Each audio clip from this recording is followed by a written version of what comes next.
A former Navy SEAL and his German Shepherd entered a small diner searching for warmth and a meal. A cheerful waitress welcomed them, brought the dog water, and offered the warmest table near the stove. Then the sheriff walked in, and every friendly voice in the room suddenly disappeared.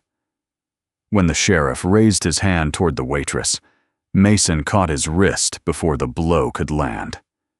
Minutes later, the only road out of town was closed under an emergency order from that same sheriff. Before nightfall, Mason was arrested, and Max was taken away, unless Mason agreed to sign a lie. Where are you watching from today?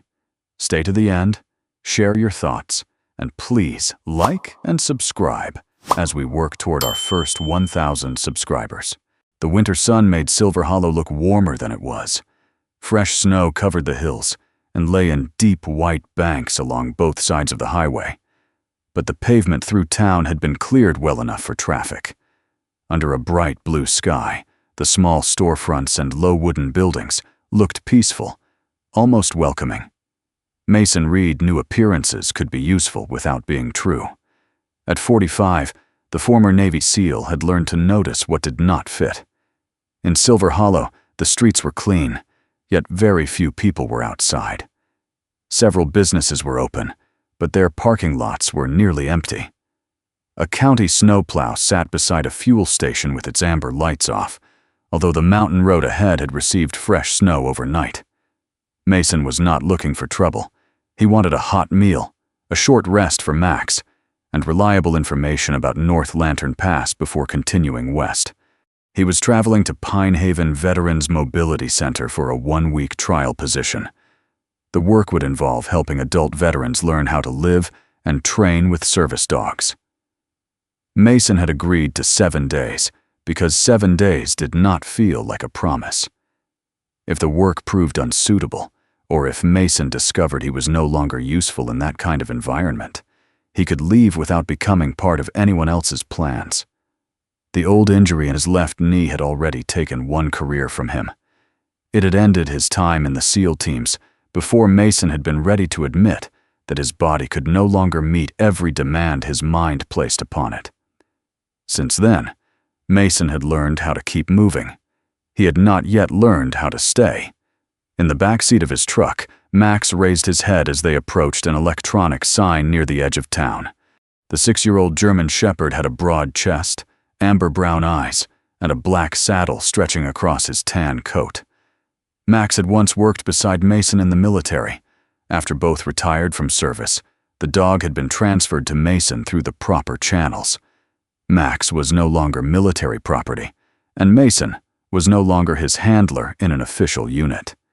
Even so, years of trust did not disappear because paperwork changed. The sign ahead announced that North Lantern Pass was being inspected after the previous night's snowfall. Drivers were warned to expect delays. Mason slowed the truck. Continuing toward an uncertain mountain pass would save nothing if the road closed while they were halfway across it.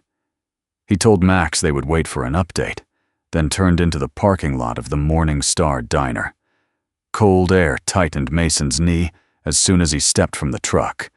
He placed one hand against the door for balance, waited for the joint to loosen, and then opened the rear door. Max jumped down and moved automatically to Mason's right side, away from the injured knee. Mason had never trained that position as a command. Max had learned it by observing which side allowed Mason more room when the pain was bad. Together, they crossed the packed snow and entered the diner. Warm air carried the smell of coffee, potatoes, and bread toasted a little too long. The room was narrow but clean, with a counter along one wall and several booths facing the windows. 2 truck drivers sat separately near the front. An older couple shared a plate of toast, while 2 county road workers waited at a table near the kitchen. A woman named Clara Dean welcomed Mason from behind the counter. She appeared to be in her mid-30s, with brown-red hair tied low and a dark green apron over a pale blouse. Her friendliness did not feel rehearsed. Clara noticed Max's disciplined posture and asked before approaching him, After Mason confirmed that water was fine, she placed a bowl near the stove and directed them to the warmest table in the room. Max settled beneath the table, while Mason removed his gloves and studied the menu. The kitchen was running behind because one burner kept failing. Clara apologized, but Mason assured her that neither he nor Max was in a hurry. Their brief conversation remained simple.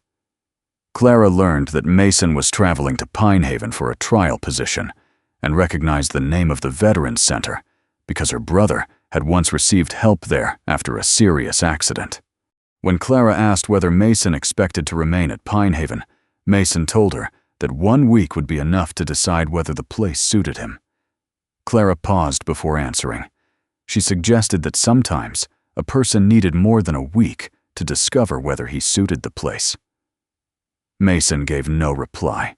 The comment followed him after Clara walked away because it came too close to something he had avoided naming. He wanted the chance to be useful again, but usefulness was safer when it had an ending date.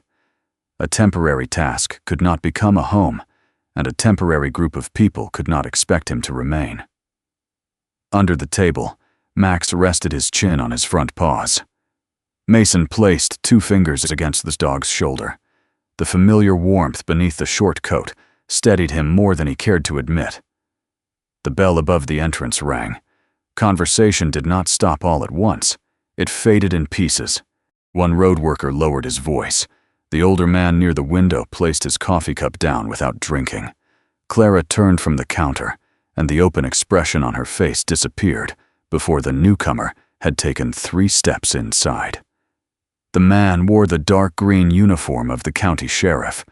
He was in his mid-50s, tall and heavy through the chest and waist, with slicked back hair graying near the temples. His silver badge was polished brighter than anything else in the modest diner. Sheriff Boyd Mercer greeted no one. He took a stool at the counter, tapped one thick finger against the surface, and ordered steak and eggs, as though the kitchen had been waiting only for him. Clara explained that several customers had placed their orders first, and that his meal would require about 15 minutes. Boyd did not look toward the waiting tables. He told Clara he had not asked how many people were ahead of him. The answer was not shouted, but it changed the room. One of the road workers pulled his bread plate closer and lowered his eyes. A truck driver stopped stirring sugar into his coffee. No one objected to the sheriff demanding priority, although everyone had heard him do it. Max lifted his head. The dog's ears turned toward Boyd, and the muscles across his shoulders tightened. Max was reacting not to the badge or the man's size, but to the shift in voice and posture. Mason placed 2 fingers on the edge of the table, giving the quiet signal to remain still. Max stayed down. For several minutes, Clara continued serving the customers in the correct order. She moved carefully, no longer chatting.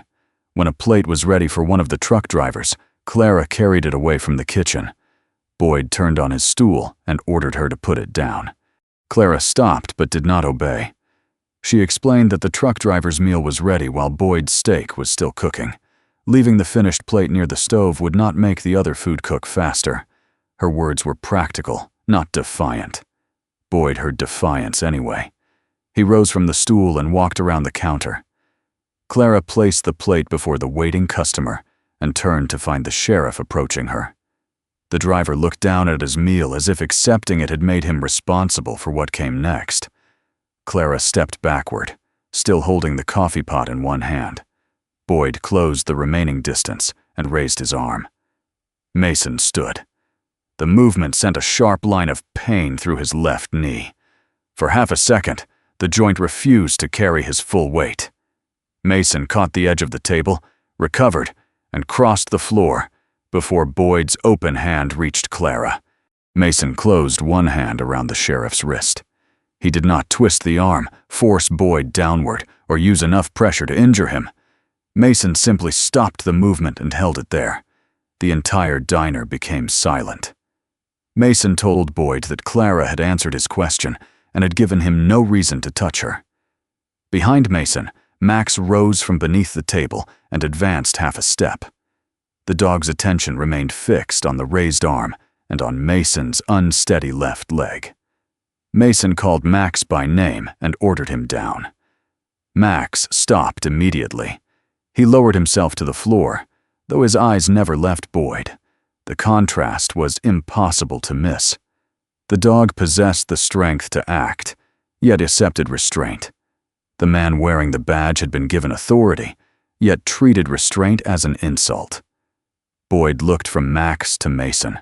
His free hand drifted toward the holster at his waist. Mason released the sheriff's wrist at once.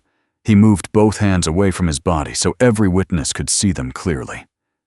In a level voice, Mason explained that he did not want trouble. He was only waiting for North Lantern Pass to reopen, and he intended to leave as soon as the road was safe. Boyd rubbed his wrist, even though Mason had left no mark. The sheriff accused Mason of stopping in town, pretending to be a hero, and expecting to drive away before facing the consequences. Mason did not trade insults with him. He stated only that he had stopped Boyd from striking Clara. The simple description deprived Boyd of the argument he wanted.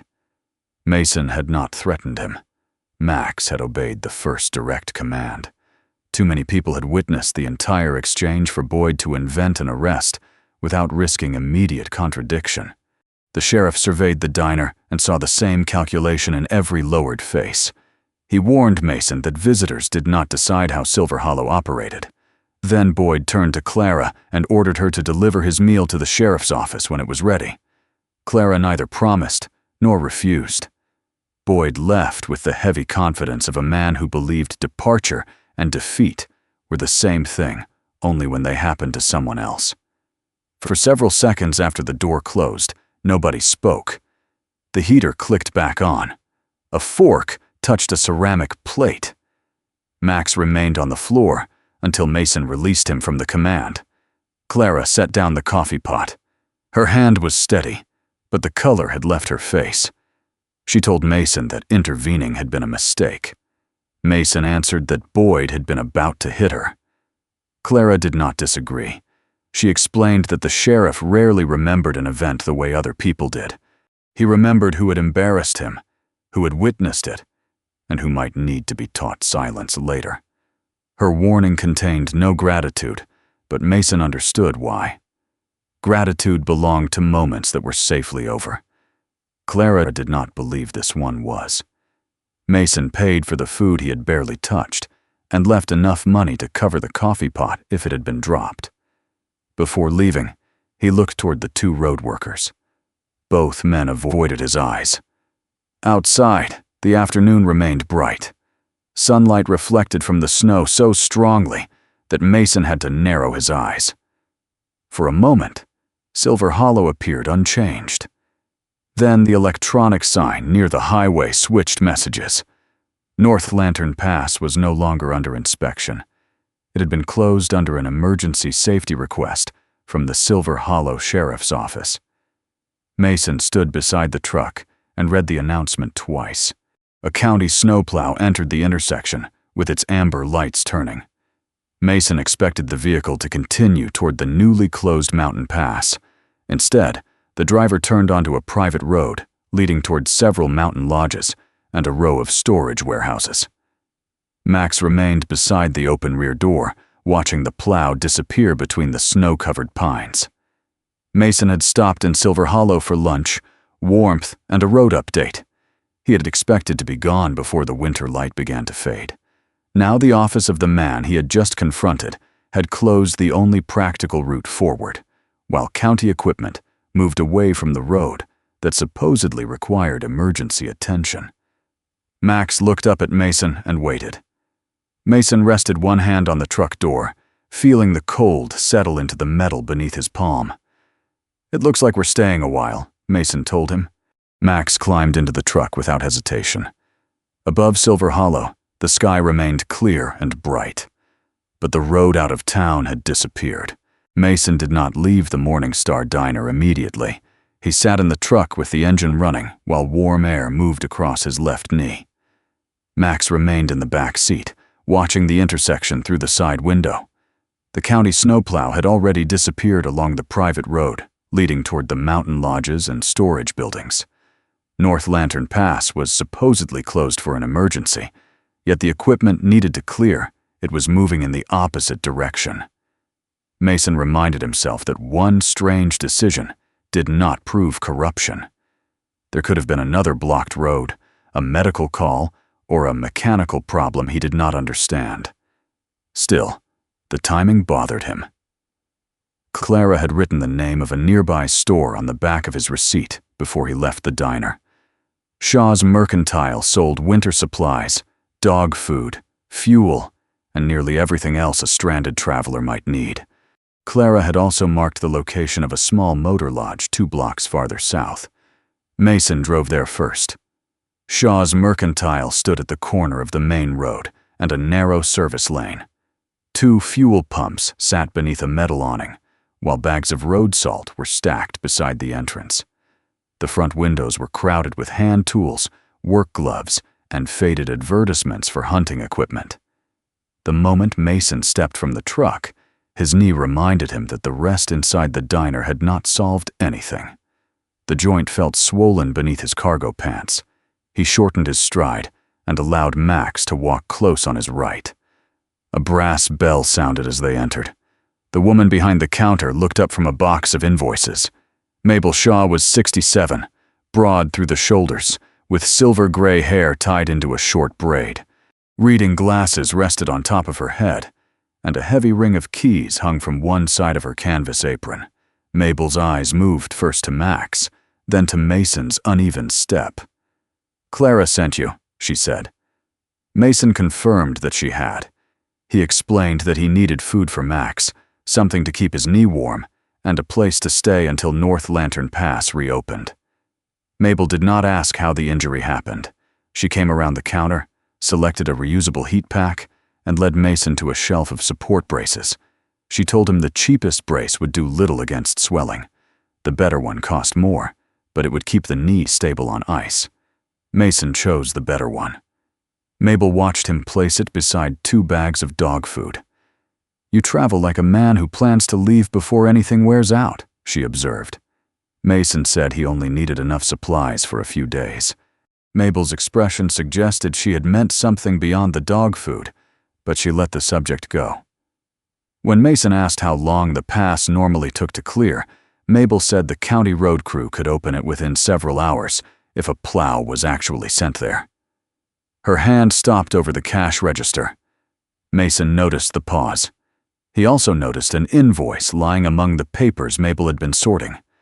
The heading read, "Winter Access Program, Mercer Recovery and Storage."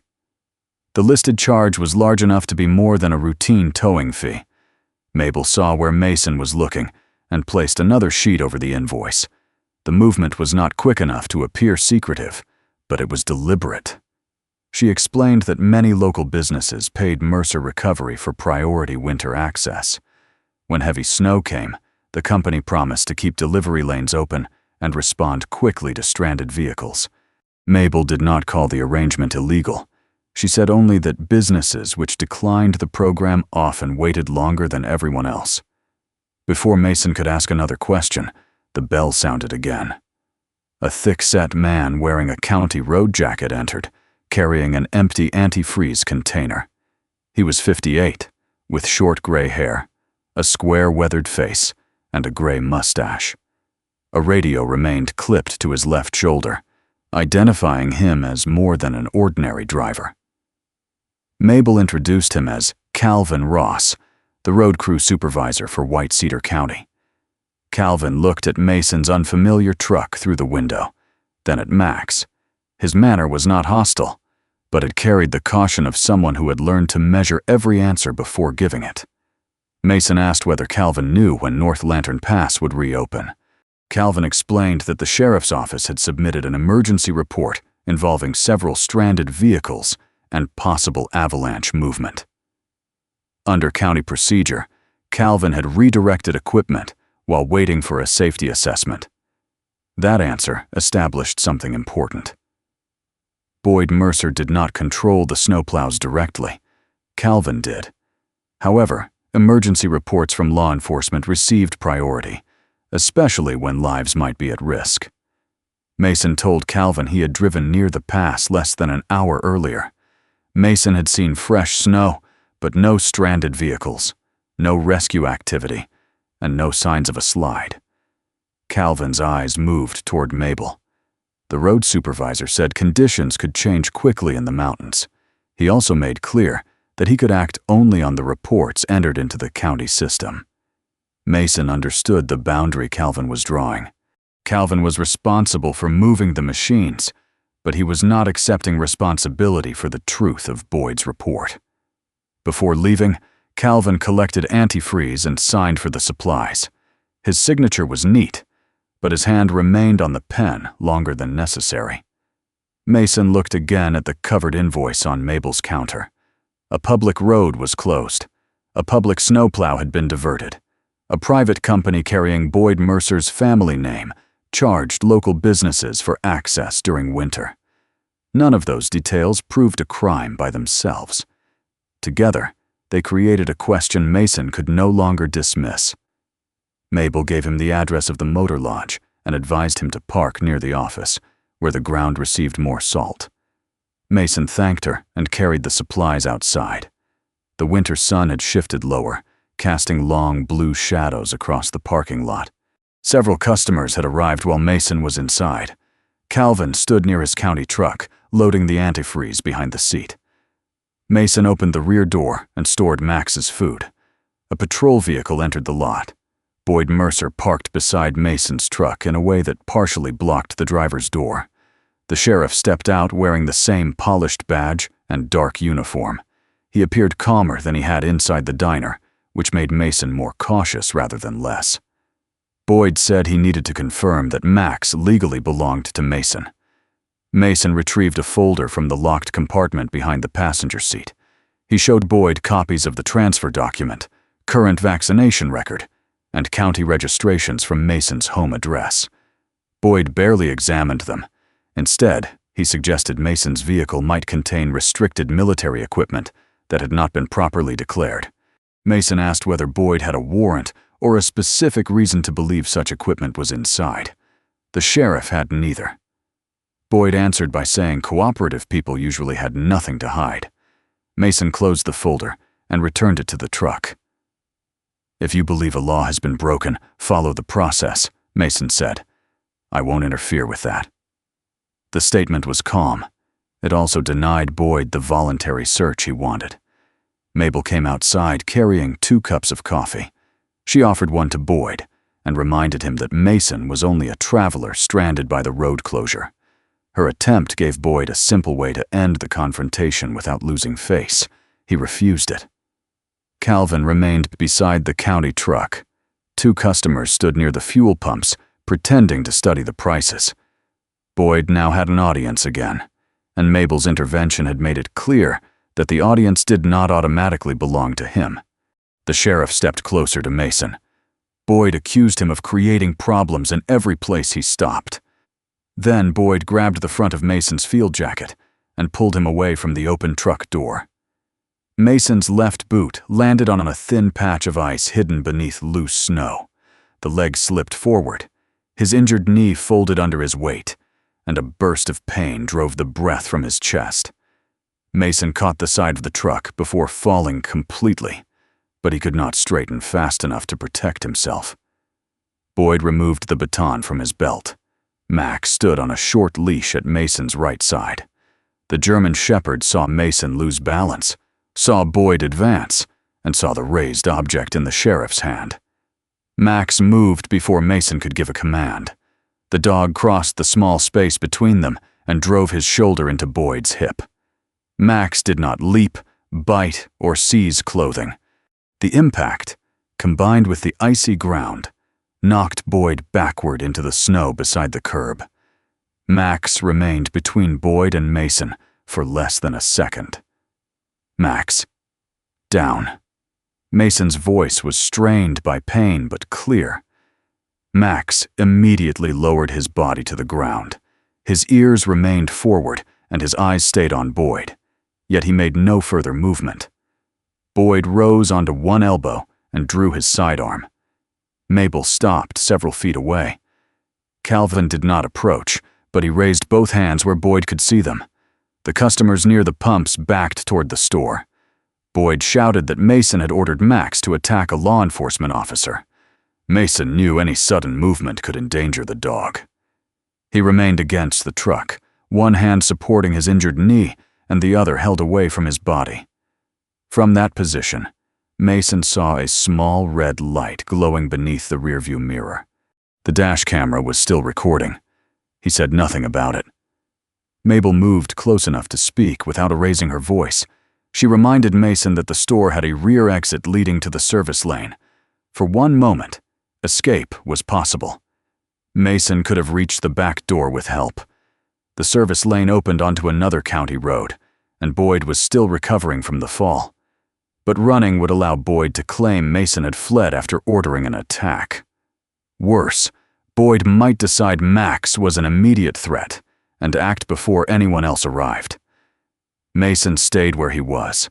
A second patrol vehicle entered the lot within minutes. Deputy Owen Price stepped out before the car had fully settled. He was 41, of average build, with short light brown hair and tired blue eyes.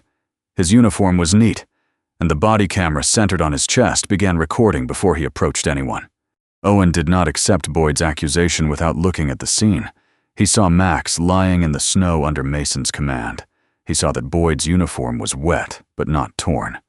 There were no bite marks, no blood, and no sign that Max had continued after the first contact. Owen asked Mason whether the dog would permit another handler to approach. Mason explained that Max would cooperate if Mason gave the commands and if no one rushed him. Owen called County Animal Control rather than attempting to seize the leash himself. The waiting felt longer than it was. Mason remained standing because lowering himself might be mistaken for movement toward Max. Pain pulsed through his knee while the dog stayed motionless several feet away. When the animal control vehicle arrived, a trained officer attached a second lead under Mason's direction. The officer avoided reaching over Max's head and waited for each instruction before moving. Max rose only when Mason commanded him to stand. The dog looked toward Mason as the officer guided him to the transport vehicle. Mason wanted to touch Max once before the door closed. Boyd refused the request. Instead, Mason gave the command both of them had learned long before Silver Hollow. "Wait." Max held Mason's gaze. Then the German Shepherd entered the vehicle without resisting the officer. Only after the door was secured did Owen place Mason in handcuffs. Boyd immediately used his radio to dictate the first version of what had happened. He instructed the responding officers to record that Max had attacked without provocation and that Mason had used the dog against the sheriff. Owen waited until Boyd finished. Then the deputy answered in a voice quiet enough to remain professional and clear enough for every camera to capture. "I'll record what the scene and the witnesses support." The rear door of Owen's patrol vehicle closed behind Mason. Through the glass, Mason watched the animal control truck pull away in another direction with Max inside. For the first time since both had left military service, Mason had no idea where his partner would sleep that night. The holding room at the Silver Hollow Sheriff's Office was too warm. Mason sat on a metal bench with his left leg stretched farther forward than the right. The heat from the wall vent had softened the cold in his clothes, but it had done little for the swelling beneath his knee brace. The cuffs were gone. Max was not.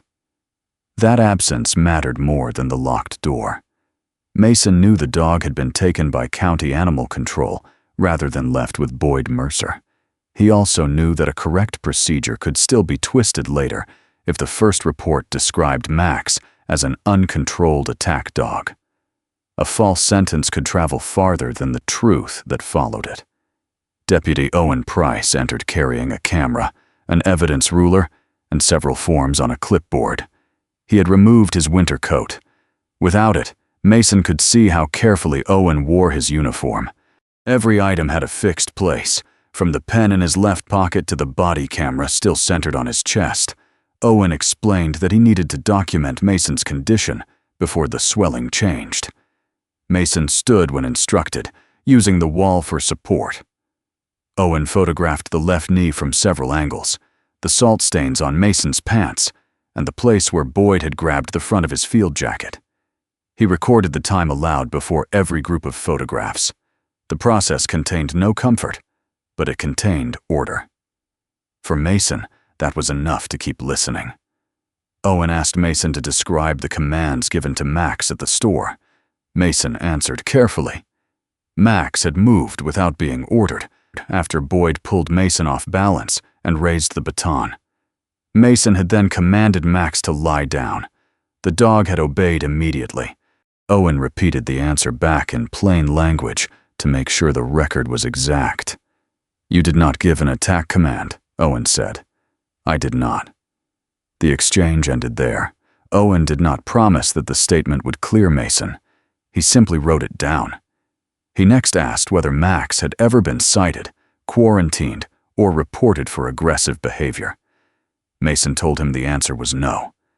The dog's military transfer papers, civilian training records, vaccination history, and veterinary documents were stored in a locked compartment behind the passenger seat of the truck. Owen noted the location, but did not ask for the key yet. Mason watched him write. "You believe me?" Mason asked. Owen kept his eyes on the page. He explained that belief was not the first job. Accuracy was. If the fact supported Mason, the report needed to survive people who did not want them to. The answer was restrained, but it told Mason more than reassurance would have. Owen was not offering friendship. He was trying to prevent the record from becoming somebody's weapon. When Owen asked whether any independent evidence existed, Mason waited before answering. The dash camera had been running throughout the confrontation. Its lens faced the area beside the truck and should have captured Boyd pulling Mason, the fall on the ice, the raised baton, and Max's response. Mason had kept that information from Boyd at the store because the sheriff had been close enough to seize the device before anyone could protect it. Now the truck remained outside Shaw's Mercantile. If the evidence stayed there until morning, it might not survive. Owen looked toward the body camera on his own chest, then back at Mason. Mason agreed to sign a limited consent form. The document allowed Owen to enter the truck only to retrieve the camera's memory card and the folder containing Max's records. It did not authorize a general search of the vehicle. Owen read each limitation aloud before Mason signed. That evening, Owen returned to the store with an administrative employee from the county office. His body camera remained active from the moment the truck came into view. The employee documented the locked compartment, the retrieval of the record folder, and the removal of the memory card from the dash camera. Owen placed the card in an evidence sleeve at the scene. Both employees signed across the seal. Back at the station, the recording was copied under dual observation. One copy went into the county evidence system. A second was transferred to a protected server used by the regional prosecutor's office. The original card remained sealed. Owen did not take a copy home. He did not place it in his personal locker. He did not watch the entire recording alone. By the time he returned to Mason's holding room, the evidence no longer depended on one honest deputy staying employed. Mason understood the value of that immediately. In the teams, important information had never been protected by trust alone. It had been protected through redundancy, clear custody, and the assumption that any single point could fail. For the first time since the arrest, Mason felt that something had moved in the right direction. Then Boyd Mercer entered. The sheriff carried one sheet of paper rather than a case file. His badge remained polished. Snowmelt had dried in pale marks along the bottom of his uniform pants, the only visible reminder of his fall outside the store. Boyd placed the paper on the table between them. The document was not a formal plea agreement. No prosecutor had signed it, and no judge had approved it. It was a prepared statement designed to sound official enough that a tired person might stop asking questions. The statement required Mason to admit that he had failed to control Max. It also required him to waive any complaint connected to Boyd's conduct and agree to leave White Cedar County immediately after release. In return, Boyd promised to withdraw his request for Max's continued detention and recommend that no further charges be pursued. Mason read the page twice. The conditions were dishonest. The offer was also painfully simple. Sign the paper, take Max, and leave. For several seconds, Mason imagined the animal control gate opening. He imagined Max stepping out, taking his place beside Mason's right leg, and climbing into the truck. By sunrise, the two of them could be on another road. Pine Haven might still be reachable. No hearing, no waiting, no stranger deciding whether Max was dangerous. Boyd watched Mason closely and mistook silence for surrender.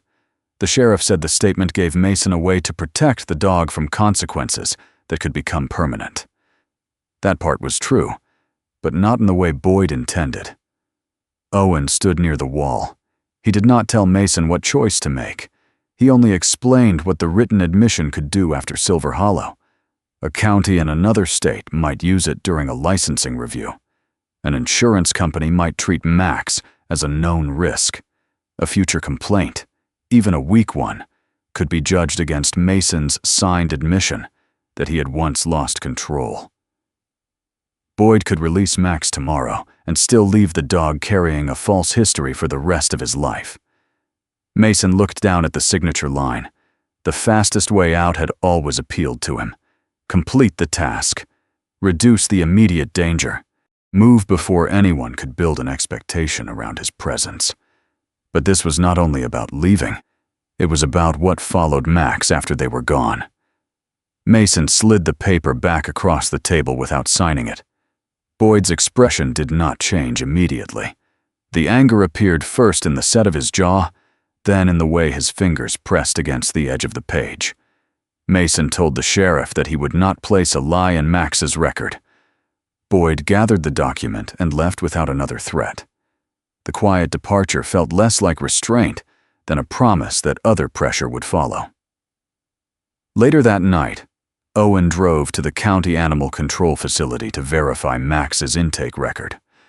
The facility stood several miles outside town beside a maintenance yard. Max had been placed in a separate enclosure away from the general kennels. The staff had provided water, food, and a raised platform large enough for him to rest without lying on concrete. The written intake observations were specific. Max had not bitten Boyd or anyone else. Boyd showed no injury consistent with a dog bite. Max had entered the transport vehicle after Mason's command. He had not lunged at the animal control officer, damaged the enclosure, or harmed himself. The staff member also described one small moment from the evening. A truck with an engine similar to Mason's had passed the facility. Max had stood immediately and faced the sound. He remained alert for several seconds, waiting for a familiar voice that never came. When the truck moved on, Max settled by himself. The behavior did not prove innocence. It did not need to. It showed a dog capable of moving from tension back to control without force. Owen returned to the station after midnight and found Mason awake. He explained that Max was safe for the night. The dog remained alert but had eaten, accepted water, and shown no destructive behavior. Mason released a breath he had not realized he was holding. Owen then told him that Boyd had filed a formal request to classify Max as a dangerous dog. Because Mason disputed the detention, an emergency review would have to take place within 48 hours. Until then, Max would remain at the county facility. Mason asked why Owen was doing more than Boyd had ordered. Owen corrected the question. "I'm not helping you," the deputy said. "I'm making sure the record doesn't become something that never happened." The words were firm, not unfriendly. Owen remained near the door and asked Mason what he intended to do if released the next morning. Mason could collect his belongings, wait for the road to open, and leave the county while the review continued through paperwork. Or Mason could stay, challenge the report in person, and place his own future at Pine Haven at risk. Before Silver Hollow, Mason would have measured responsibility by distance. Get Max back, remove him from danger, Keep moving. Now Mason understood that leaving quickly could protect one night and damage every year that followed. He told Owen he would stay. The decision did not make Mason feel brave. It made him tired. It also felt more honest than the promise he had made himself that Pinehaven was only a temporary stop. Owen gathered the forms, but did not leave immediately. He said the conflict around Max was only the part Mason could see. Boyd did not directly command the county's snowplows. Instead, he submitted emergency reports that forced Calvin Ross to redirect equipment under public safety rules. Owen paused, choosing the next sentence with care. And every time a public road is left uncleared, he said. His family's company makes money from what gets stranded there. Then Owen stepped into the corridor and closed the door. Mason remained on the metal bench, his injured leg extended, and Max's empty place beside him. He had entered Silver Hollow wanting a meal and a safe road west. Now one false report threatened his dog, another had closed the mountain pass, and both appeared to serve the same man. Mason was released shortly after sunrise. The charge against him had not been dismissed, and Max remained at the county animal control facility. Mason was free only because Boyd had not yet presented enough evidence to justify holding him longer. The distinction mattered. Outside the sheriff's office, the morning air felt sharper without Max beside him. Mason had grown used to the dog's weight, moving at his right side, the quiet rhythm of 4 paws matching his pace, and the small adjustments Max made whenever the injured knee slowed him down. Now Mason walked alone. He had slept less than an hour in the holding room. His left knee remained swollen, and his patience felt thinner than it had the day before. Without Max nearby, Mason noticed how quickly concern could become urgency, and how easily urgency could become a need to control every next step. Owen Price met him in a small records room before Mason left the building. The deputy had obtained permission to show Mason only the portion of the dash camera recording directly related to Max's detention. Owen made clear that this footage remained evidence, and that Mason could not copy, photograph, or remove it. On the screen, Boyd grabbed Mason's jacket first. Mason watched his own left boot slide across the hidden ice. He saw the knee fold beneath him, Boyd pull the baton from his belt, and Max move into the space between them. The dog struck Boyd once with his shoulder and chest. Max did not bite. He did not chase Boyd after the fall. When Mason ordered him down, Max stopped and lowered himself immediately. The truth looked simple on the screen. Owen reminded Mason that simple evidence could answer only a simple question. The recording might help prove Max had not carried out an unprovoked attack, but it did not prove why the pass had been closed, where the winter access payments went, or whether Boyd had misused his office for financial gain. Mason wanted to speak with every person who had witnessed either confrontation. He wanted names, dates, copies of receipts, and written accounts before fear gave anyone time to reconsider. Owen refused. The deputy explained that Mason had no authority to collect official statements. More importantly, people who had lived under pressure for years had the right to choose whether they were ready to risk their jobs, businesses, or standing in the town. A stranger arriving and deciding when they should be brave is still a stranger deciding for them, Owen said. The remark angered Mason because it was accurate. Mason had spent much of his life treating danger as a problem with a correct response. Identify the threat, protect the vulnerable, control the space, move everyone towards safety. That method had value when time was short and the danger was immediate. It was less honest when the people involved would still be living with the consequences after Mason drove away. Owen told him to prepare for Max's review and let local witnesses approach through proper channels. If Mason pressured them, Boyd could later argue their accounts had been coordinated by an angry outsider. Mason left the station without promising that he agreed. He walked to the Morning Star diner because he needed food, warmth, and time to think. The trip took longer than it had the day before. His left leg resisted every uneven section of frozen sidewalk. A patrol vehicle was parked across from the diner. No officer sat inside. The vehicle's presence alone was enough to communicate that the building was being watched. When Mason entered, Clara Dean was carrying coffee toward the older couple near the window.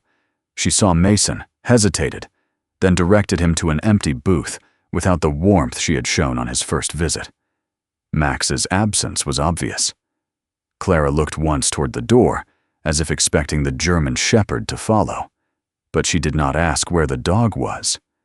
Mason ordered breakfast and did not mention Boyd, the road closure, or the previous day's arrest. Clara brought the meal and told Mason the county health office had called shortly after he left the diner. The caller had asked about food storage records, cleaning schedules, and the date of the restaurant's most recent inspection. Later, a patrol vehicle had remained outside for nearly 3 hours. Clara did not accuse Mason of causing the pressure deliberately. She said only that the cost of his intervention had not ended when Boyd walked out of the diner. Mason could have defended himself. He could have pointed out that Boyd alone was responsible for his choices. Instead, Mason acknowledged that Clara was the person who had to work in Silver Hollow after Mason left. He told her he would still stop Boyd's raised hand if the moment happened again. But Mason also admitted he had acted without asking Clara what kind of help she wanted once the immediate danger passed. The apology changed something. Clara did not forgive him in a dramatic moment. Her shoulders simply lowered, and she sat across from him for the first time. She explained that the Morning Star Diner had paid Mercer recovery and storage every month for almost 3 years. The invoices called the service a winter access guarantee. When the diner's owner paid on time, delivery trucks usually reached the back entrance soon after storms. When payments were late, food shipments were delayed at the county scale station, or the narrow service road beside the diner was placed near the bottom of the plowing list. Clara had watched the pattern long enough to know it was not random. Mason asked whether records still existed. Clara did not answer the question directly.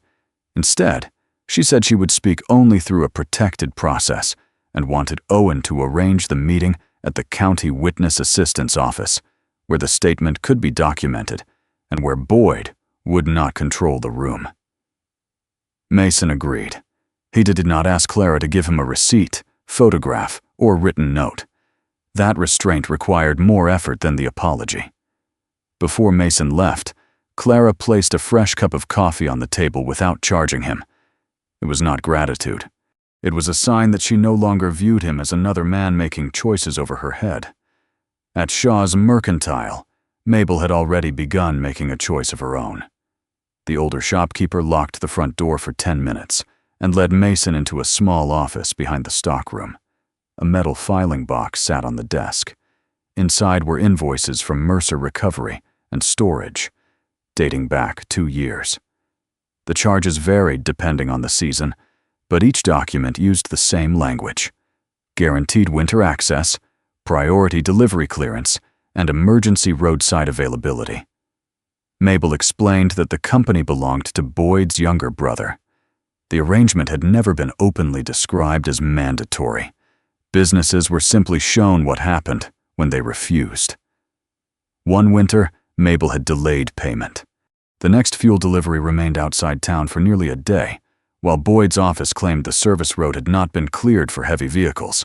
The road had been passable, but the county plow did not reach it until after Mabel paid the invoice. Mabel had kept every receipt, because she expected someone would eventually deny the payments had existed. Mason asked what she planned to do with them. Mabel lifted the store telephone and called Owen herself. She requested that an officer collect the records, provide a written receipt for every page, and document the transfer in the presence of her attorney by telephone. Mabel did not hand anything to Mason. She had spent too many years protecting these records to surrender them merely because a stranger seemed honorable. Her caution made the evidence stronger. Calvin Ross proved more difficult. Mason found the road supervisor at the county maintenance yard, where 2 plows were being refueled.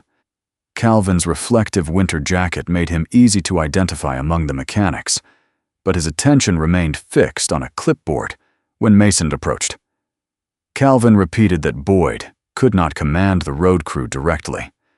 The sheriff's office submitted safety reports, and Calvin was required to give those reports priority when they described stranded vehicles, collisions, or rescue operations. Mason did not accuse him of participating in the scheme.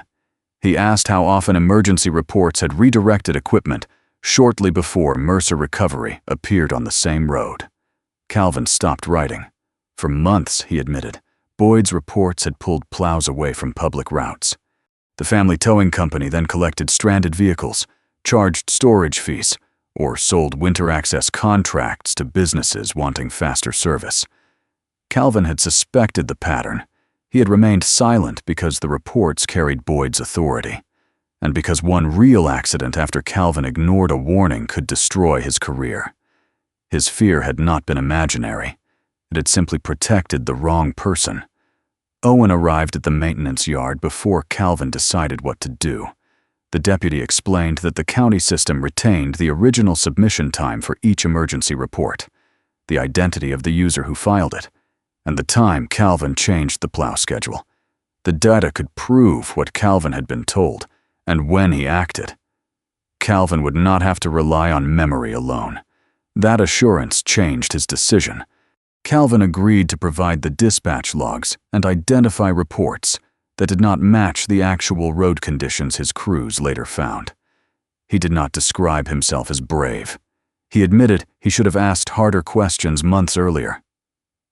By late afternoon, Owen had received 3 separate commitments without Mason carrying away a single document. Clara would provide a protected statement. Mabel would surrender the invoices through a documented transfer. Calvin would authenticate the plow records. Owen then revealed how far the matter had already progressed. Several weeks before Mason entered Silver Hollow, Owen had sent a preliminary report to the State Public Integrity Unit. He had preserved copies of reports he personally handled, dispatch records available through his duties, and versions of documents before and after Boyd edited them. Owen had also built a list of incidents in which Mercer Recovery appeared soon after a public road had been closed or left uncleared. The state had not acted openly because the evidence could still be dismissed as poor management, conflicting memories, or coincidence.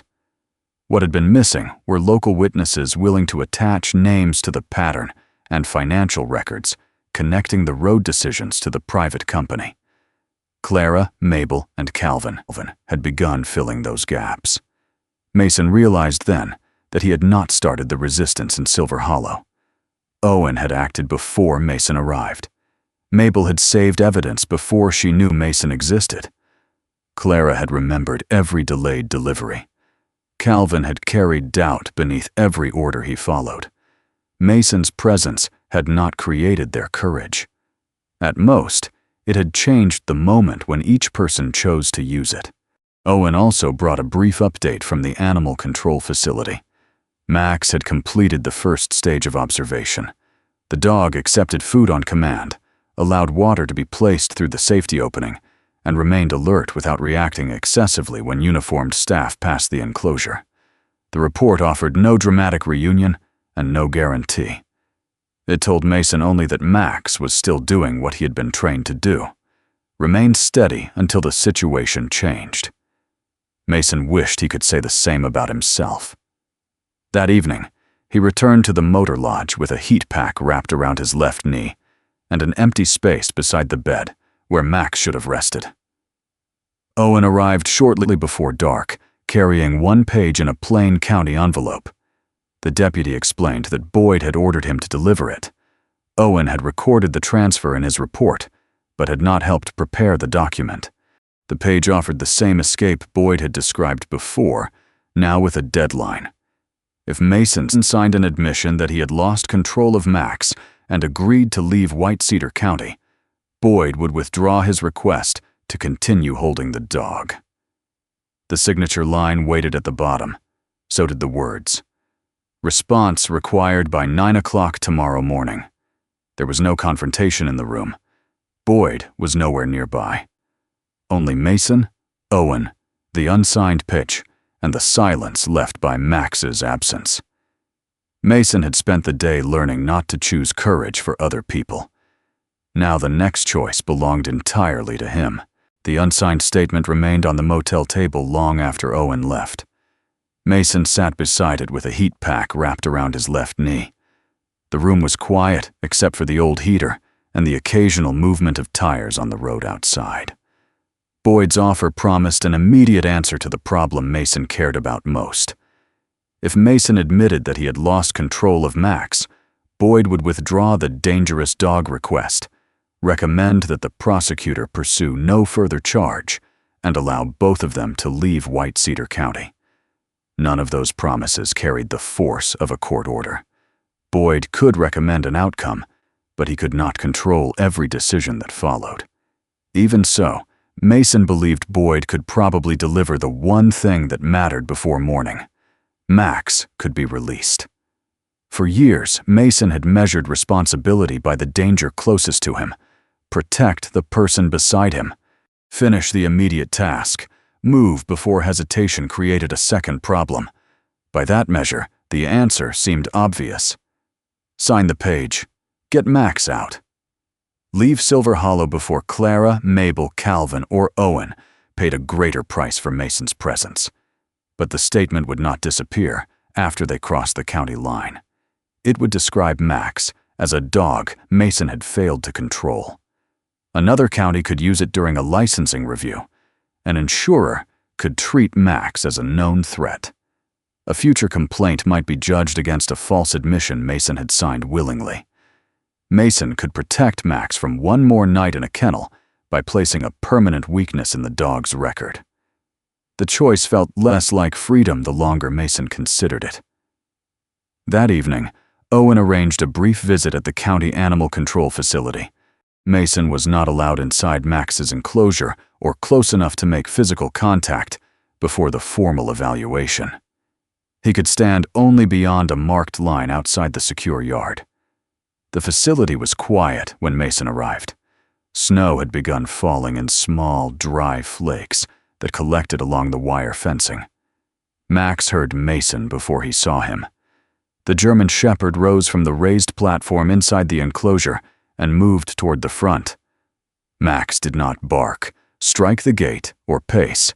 He stood with his ears forward and watched Mason approach the permitted boundary. For 2 days, Mason had imagined the moment differently. He had expected Max's restraint to break, at least briefly. Instead, the dog remained where the enclosure required him to remain. Max was waiting for direction. Mason understood then that discipline was not the absence of distress. It was the decision to keep functioning while distress remained. He gave the familiar command, "Wait." Max lowered himself to the floor. The movement was calm and immediate. Max rested on his chest, keeping his eyes on Mason through the fence. Mason stayed for only a few minutes. He offered no promises the dog could not understand. He simply remained visible until the staff member told him the visit had ended. As Mason walked away, Max did not howl after him. That silence hurt more than noise would have. It also settled the decision. Max was doing his part by trusting the process Mason had placed him in. Mason could not answer that trust by signing a lie merely because waiting had become painful. The next morning, the behavior evaluation began shortly after 8. The evaluator was Dr. Rachel Hale, a veterinarian from a neighboring county who had spent more than 15 years assessing police, military, and civilian working dogs. She was in her early 50s, with silver beginning to show in her dark hair and a manner that was calm without being soft. Dr. Hale explained that the evaluation would not decide whether Boyd's conduct had been lawful. Her task was narrower: determine whether Max showed signs of uncontrolled aggression and whether the incident at Shaw's Mercantile matched the behavior described in Boyd's complaint. Fixed cameras recorded the evaluation area. Owen observed from one side, with an animal control supervisor. Mason stood outside the marked zone until Dr. Hale called for him. The first stage occurred without Mason present. A trained staff member walked past Max's enclosure without making eye contact. Max followed the movement with his ears and eyes, but did not rush the barrier. A metal pan was then dropped several yards away. Max, startled, shifted his weight and recovered without barking or charging toward the sound. Next, a second employee entered wearing a heavy dark coat, similar in shape to a patrol jacket. Max became more alert. His head lifted and his body angled toward the stranger, but he remained responsive to the handler holding the leash. Dr. Hale then supervised a controlled transfer of the leash between two trained employees. Max resisted the unfamiliar arrangement by slowing and looking toward the gate, but he did not snap, pull free, or redirect frustration toward either person. Only after those steps did Mason enter the outer area. Max's attention moved to him immediately. Mason was required to remain several yards away. The distance prevented the evaluation from becoming a reunion rather than an observation. Mason gave Max a command to sit. Max obeyed. Mason asked him to lie down, then to look toward Mason, despite the unfamiliar people, cameras, and lingering tension. Max completed each instruction. Dr. Hale did not describe the performance as perfect. Her conclusion was more useful, because it contained limits. Max had left his assigned position at the store without receiving a command. That meant the dog had made an independent protective response when Mason lost balance and Boyd raised the baton. However, the evidence showed no bite, pursuit, repeated contact, or refusal to disengage. Max had used his body once, stopped when ordered, and remained capable of responding to Mason even in a stressful environment. Dr. Hale concluded that the behavior was consistent with controlled protection in response to an immediate perceived threat, not an uncontrolled attack. The report would not automatically release Max. The reviewing authority still had to consider the evidence, but it gave Mason something Boyd's statement could not offer: a path to bring Max home without placing a false admission in the record. While the evaluation was underway, pressure continued elsewhere in Silver Hollow. Boyd did not visit the diner, the mercantile, or the road yard personally. His office did not need him to. Mabel received notice that her fuel sale license would undergo an unscheduled compliance review. Rather than withdraw her invoices, she sent a complete duplicate set to an attorney outside White Cedar County. A patrol vehicle remained near the Morning Star diner for hours.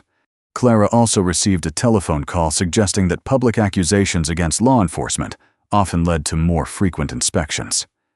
Clara did not withdraw her statement. Calvin received formal notice that the delayed opening of several winter routes was being reviewed. He responded by submitting copies of the county server logs, showing when Boyd's emergency reports had been filed and when each snowplow had been redirected. The records were stored on a county system Boyd could not erase from his office. Each act of pressure produced the opposite result from what Boyd intended. The witnesses did not become fearless. They became more careful about where their evidence was kept. Owen's own review uncovered something more serious than conflicting testimony.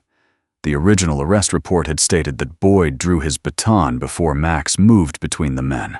After Boyd learned the dash camera had been preserved, a second version appeared in the system. The revised report claimed Mason had ordered Max to attack before Boyd used any level of force. The system retained the creation time, the later editing time, and the administrator account used for the change. That account belonged to Boyd. Owen still possessed the earlier version because he had saved the report while processing Mason's arrest. The difference between the two documents could no longer be explained as imperfect memory. A second record raised another problem. Boyd had created a vehicle detention form after Mason's arrest, but the form carried an earlier time. The false timestamp made it appear that Boyd had already established a lawful reason to hold and search Mason's truck before the confrontation outside Shaw's Mercantile. The document did not create a valid warrant. It showed an attempt to build justification after the event. With the altered reports, the witness statements, and the county dispatch logs, the State Public Integrity Unit confirmed that it had enough information to seek orders, preserving records and searching relevant offices. No one promised Mason that Boyd would be removed quickly. The information meant only that the investigation had moved beyond one outsider's complaint against a sheriff. Before 9 that morning, Mason returned the unsigned statement to Owen. He had written one sentence across the signature line: "I will not place a false admission in my dog's record." Mason then called Pinehaven Veterans Mobility Center. He did not claim the road had delayed him. He explained that Max had been detained after an incident involving a local official, and that Mason needed to remain in Silver Hollow to complete the review and provide an accurate statement. The Pinehaven coordinator listened, but did not promise to hold the trial position. Mason was told to call again after the matter ended. By then, the center might still have an opening, or it might not. Mason accepted the uncertainty without asking for special consideration. He also authorized Owen to provide the reviewing authority with Max's service history, training records, legal transfer documents, and the relevant parts of Mason's own service file. Since leaving the military, Mason had kept that history private. He did not want former rank or reputation used as a shortcut to trust. Now the records were necessary not to elevate Mason, but to explain Max's training and the lawful relationship between them. By evening, the behavior report had been completed. The state unit had begun preparing its applications, and Mason had surrendered the certainty of reaching Pinehaven on time. He still did not have Max back. Owen arrived at the motel after dark with new concern visible in the set of his shoulders. While checking the animal control file, Owen had discovered an order submitted under Boyd's authority. Max was scheduled to be transferred before sunrise to a facility in another county, several hours away. The transfer was set to occur before the emergency review. Owen explained that he was requesting an immediate temporary order from an on-call judge. Until the judge responded, the transport request remained active. If the order was not stopped before morning, Max would be taken away before the reviewing authority could hear the behavior evidence. Mason looked toward the empty place beside the bed. He had already chosen to stay. Now staying might not be enough. The order stopping Max's transfer arrived 7 minutes before the transport vehicle. Owen Price received the judge's electronic signature shortly before dawn. He printed 2 copies, logged the time, and sent one directly to the county animal control facility. When the transfer driver arrived, the facility supervisor handed him the court order. Max remained in Silver Hollow. Owen had not disobeyed Boyd or blocked the transport through personal authority.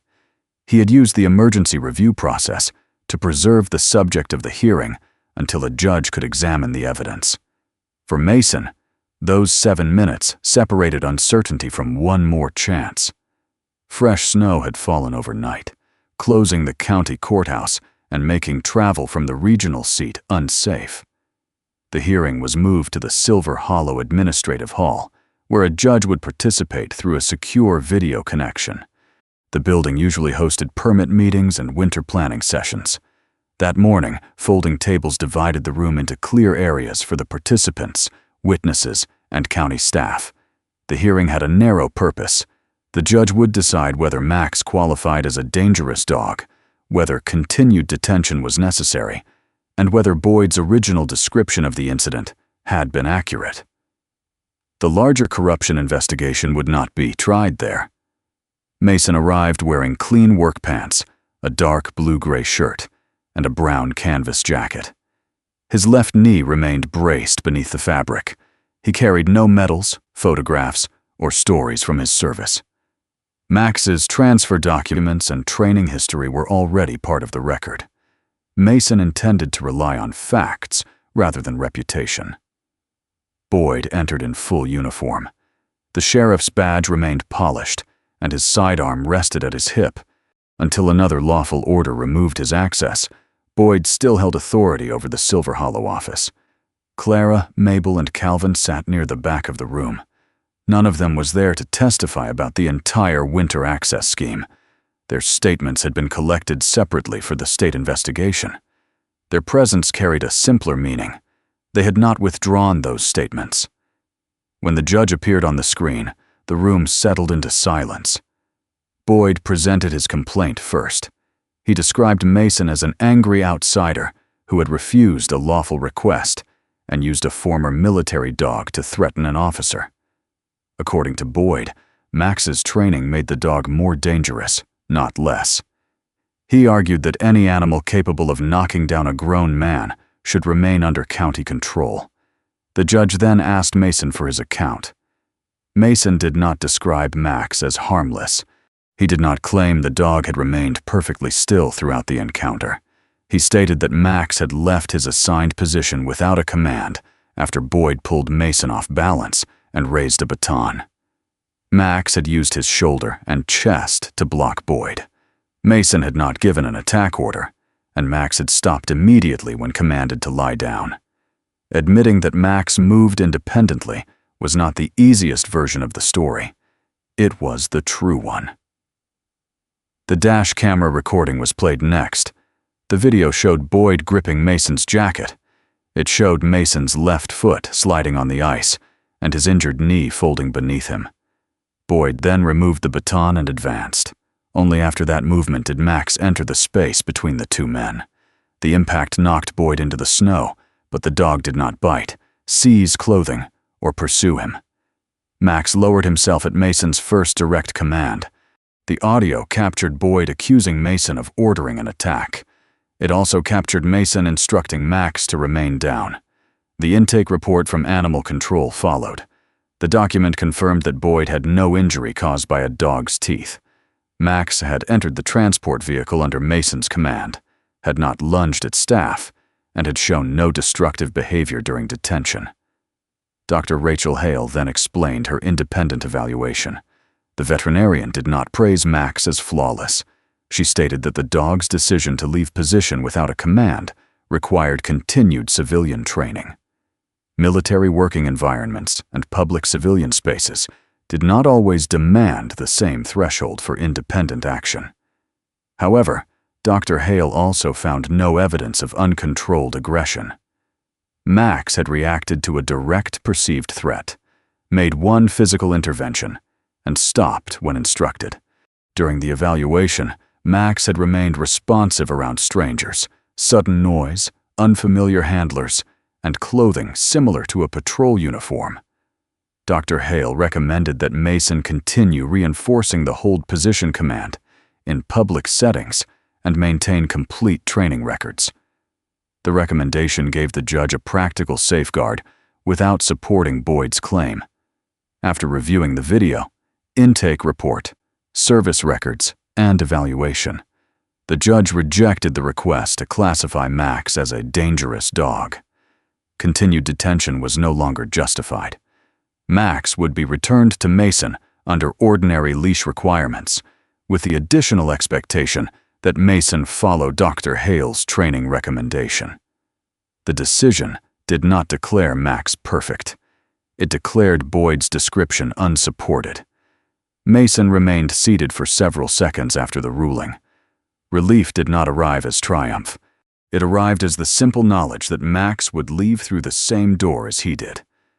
An animal control officer brought Max into the reception area on a standard leash. The German Shepherd moved quickly when he saw Mason, but he did not jump or drag the handler forward. Once released, Max crossed the remaining distance and pressed his shoulder against Mason's right leg, avoiding the injured knee. Mason placed one hand around the thick fur at Max's neck. The dog's breathing slowed beneath his palm. "Beside," Mason said quietly. Max took his familiar position. For 2 days, Mason had pictured that reunion as the end of the problem. Standing with Max again, he understood it was only the end of one part. The hearing room began to empty, but Owen asked Clara, Mabel, and Calvin to remain inside. Boyd noticed. The sheriff told Owen that the matter had been decided and ordered him to return to the station. Owen did not argue. He stated that another lawful process was about to begin. A woman entered from the side corridor with 2 state officers. Her name was Margaret Sloan, an investigator with the State Public Integrity Unit. She was in her early 50s, with dark hair pulled back and a direct manner that required no display of force. Margaret explained that the investigation had begun before the hearing and had not been created by the judge's ruling about Max. The state's application rested on records gathered over several weeks: Owen's earlier reports, Mabel's invoices, Clara's statement, Calvin's dispatch logs, the altered arrest documents, and financial connections between Boyd and Mercer Recovery and Storage. A second judge had authorized several actions that morning. State officers were permitted to search Boyd's office and the business records of Mercer Recovery.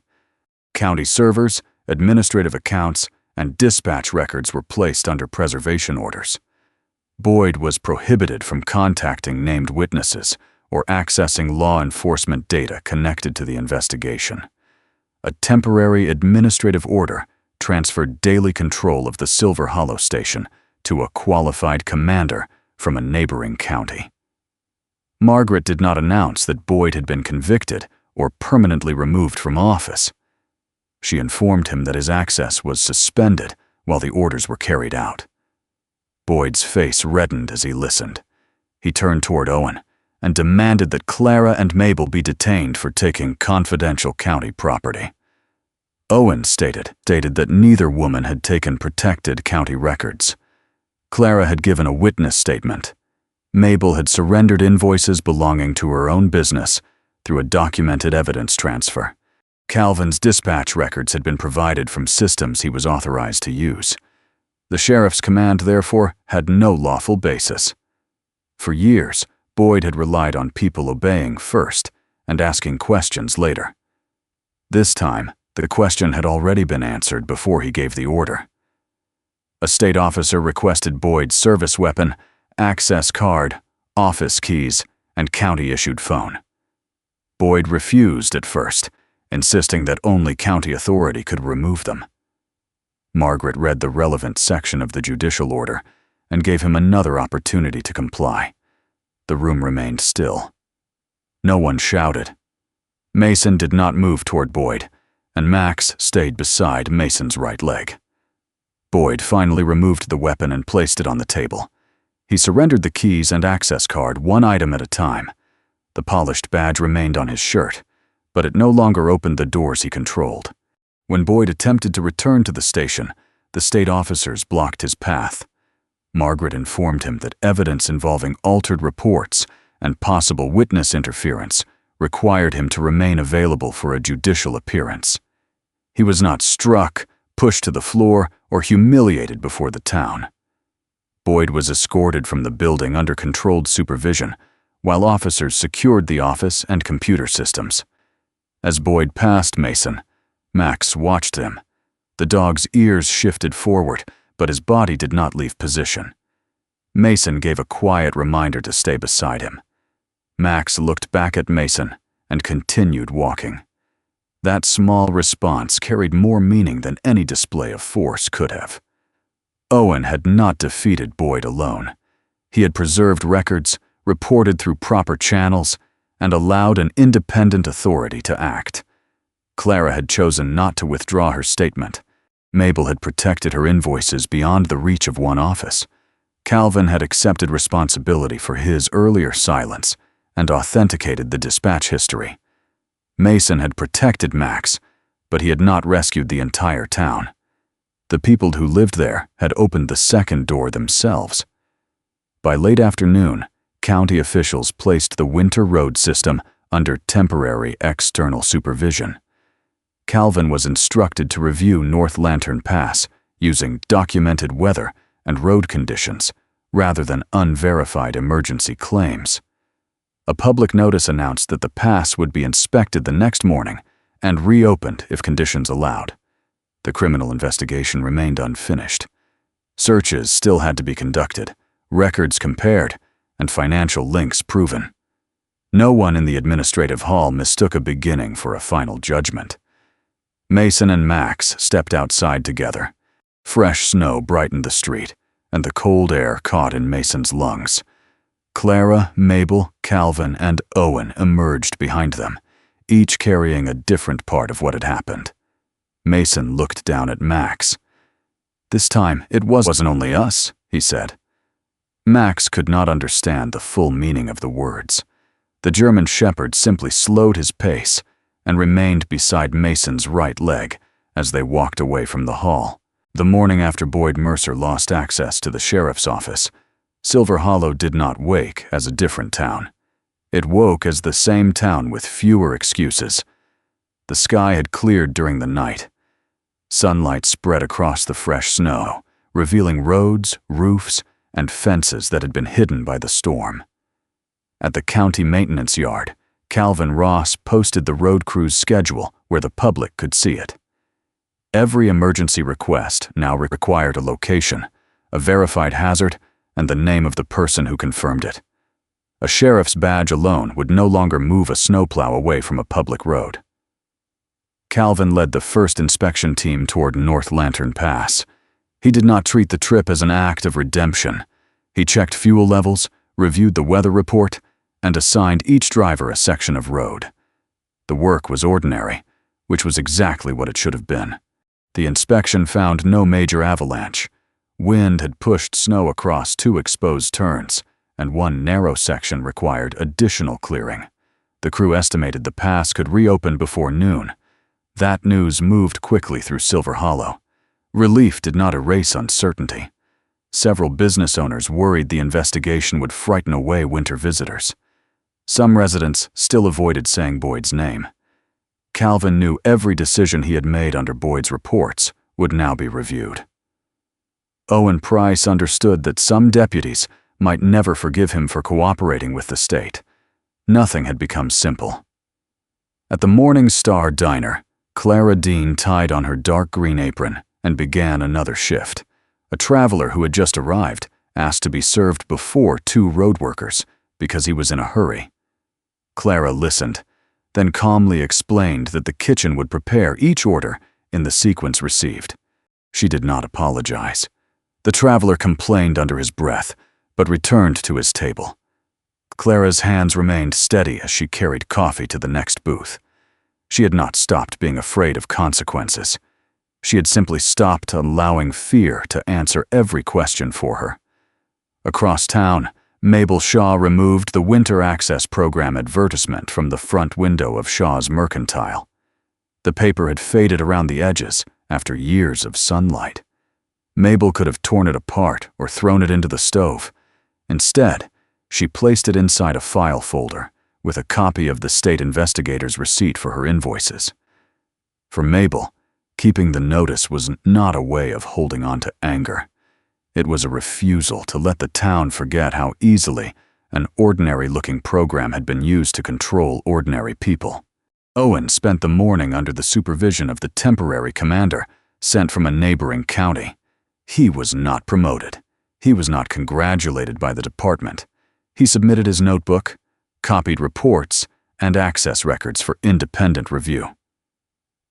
Every decision Owen had made during the previous months would be examined alongside Boyd's. Owen accepted that without complaint. Doing the right thing did not place him above questions. It only required him to answer them honestly. Mason arrived at the administrative office with Max beside his right leg. The German shepherd wore his brown leather collar and a standard black leash. Max had slept deeply at the motor lodge, but the moment Mason prepared to leave, the dog had returned to his familiar working focus. Mason's knee remained sore. He moved more slowly than usual, and for once, he did not pretend otherwise. Inside the office, Mason completed his final statement. He described the diner confrontation, the incident outside Shaw's Mercantile, Max's response, and Boyd's efforts to pressure him into signing a false admission. Mason then provided a permanent mailing address, telephone number, and permission to contact him through Pinehaven Veterans Mobility Center if he reached it. He also signed an acknowledgement that he would return if summoned to testify.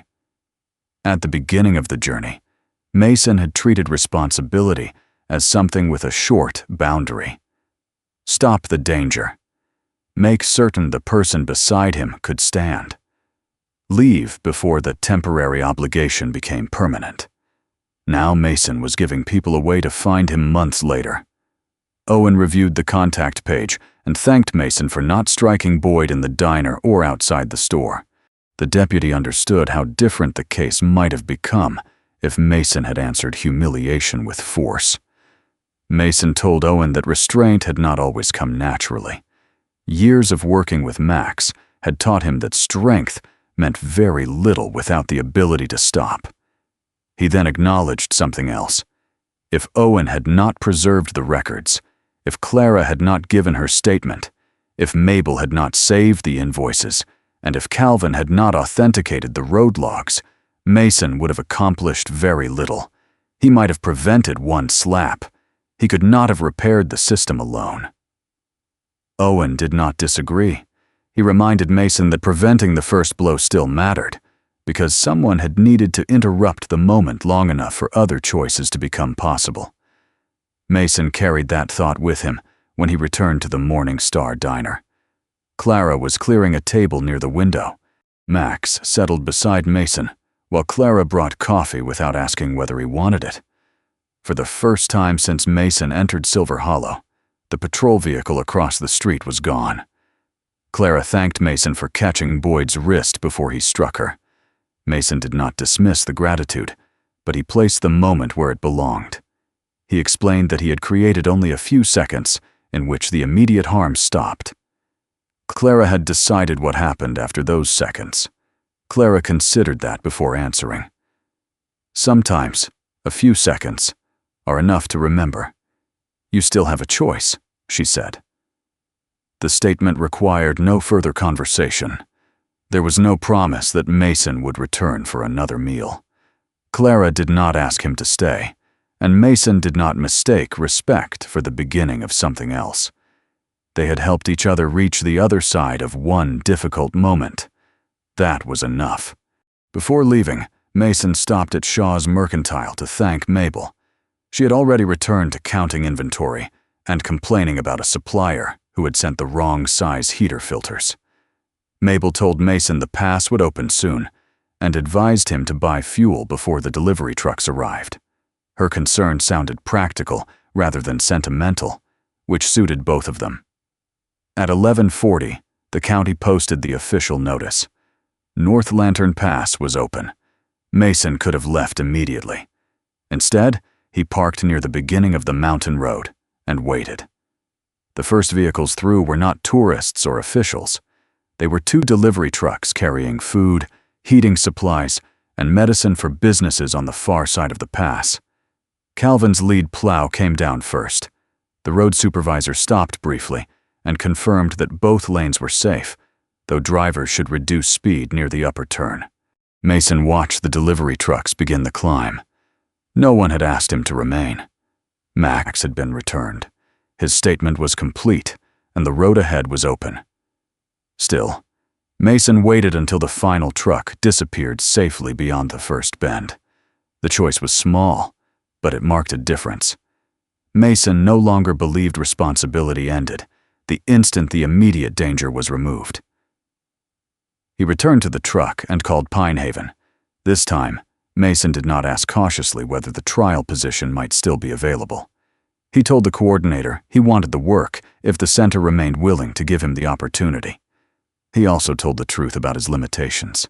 His left knee could not manage every outdoor training session. He might need adjusted hours during severe weather. Mason admitted he was better at taking control than allowing another person to struggle through a skill independently. He wanted to learn how to guide without taking over. The Pinehaven coordinator offered no guarantee of permanent employment. The 1-week trial could begin 2 days late, and both sides would decide what followed after Mason completed it. The answer was not certainty, it was an opportunity. Mason accepted it. Early that afternoon, Mason opened the rear door for Max. The German Shepherd climbed inside, circled once, and lay across the seat instead of sitting upright to watch the road. Max had spent days surrounded by unfamiliar people, locked doors, and uncertain commands. Now Mason's settled breathing and unhurried movements told the dog that the immediate tension had passed. Mason drove toward North Lantern Pass. Tall banks of snow bordered the cleared pavement. The route climbed between pine-covered slopes before opening onto a view of the valley behind them. Mason glanced at Silver Hollow once in the mirror. He did not look long enough to turn departure into regret. But he kept Owen's telephone number and Clara's contact information inside the case folder, instead of leaving them behind. Mason and Max continued west. They did not settle in Silver Hollow. Mason received no public ceremony, and the town did not place his name on a wall. The work there belonged to the people who would remain after his truck disappeared over the pass. 4 months later, Owen called Mason at Pine Haven.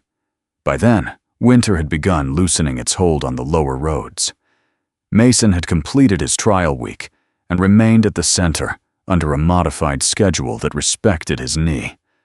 Owen reported that the investigation had confirmed a pattern. Boyd had used false or exaggerated safety reports to influence the movement of county snowplows. Mercer Recovery and Storage had profited when roads were unnecessarily closed or left uncleared. Financial records showed that Boyd had received indirect benefits through the company registered to his younger brother. Investigators also confirmed that Boyd had altered the arrest report, backdated the vehicle detention form, and pressured witnesses after learning they had cooperated. Boyd agreed to resign permanently as part of a legal settlement and faced penalties for the offenses the evidence could prove. The towing company was ordered to repay part of the improper fees, while other allegations remained under review. Not every business recovered all its money. Some residents still refused to testify. A legal decision could remove Boyd's badge, but it could not erase years of fear in a single season. Silver Hollow would have to rebuild trust through ordinary choices repeated over time. After the call, Mason returned to Pine Haven's training room. An adult veteran stood near the center of the bright space holding the leash of a young service dog. The man had practiced the same signal several times without success. Frustration had tightened his shoulders, and he looked toward Mason, silently asking him to take the leash and demonstrate. Months earlier, Mason would have stepped forward. Instead, he repeated the instruction once and moved back. The veteran took a breath, adjusted his hand, and tried again. This time, the dog responded. Mason did not interrupt the moment by correcting every imperfect detail. He allowed the veteran to feel that the success belonged to him. Max sat beside Mason, calm and attentive. At the beginning of the journey, Mason had believed responsibility meant entering the danger, controlling the outcome, and leaving before anyone expected him to stay. Now he understood something quieter. Responsibility could mean standing close enough to support someone, staying long enough to keep a promise, and stepping back far enough for another person to discover his own strength. Max leaned lightly against Mason's right leg. Mason rested one hand on the dog's neck. Outside Pine Haven, another winter road was being cleared, not by one badge, one hero, or one perfect decision, but by people learning to do their own part and leave room for others to do the same. Sometimes courage is not loud. It is the quiet decision to tell the truth, refuse an easy lie, and stay long enough for others to make their own choice. Mason could not repair Silver Hollow by himself. He could only protect what was in front of him and trust that honest people would do their part. That is often how change begins in our own lives, not through one great victory, but through small acts of integrity, repeated when no one can promise the outcome. May God give you wisdom when the easy path and the right path are not the same.